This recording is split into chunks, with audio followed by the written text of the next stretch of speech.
tinatawag na feed-in tariff. Ano? Ito yung binabayad po natin para sa malilinis na pinanggagalingan ng kuryente, ay mukhang tataas din po ang generation charge ng Meralco.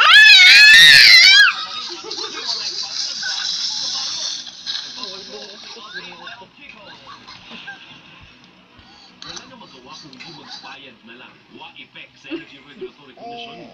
Ang hirit na nasuspindihin muna ang 8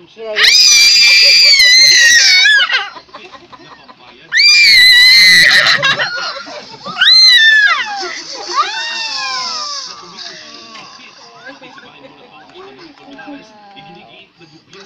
Kita sige loy.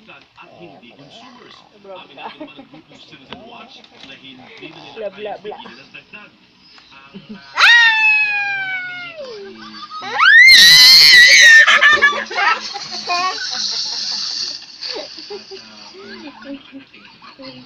Dilaw. Sagot ng ERC, tuloy ang dagdag dahil wala namang Ang anak daw ni Nina, dito sa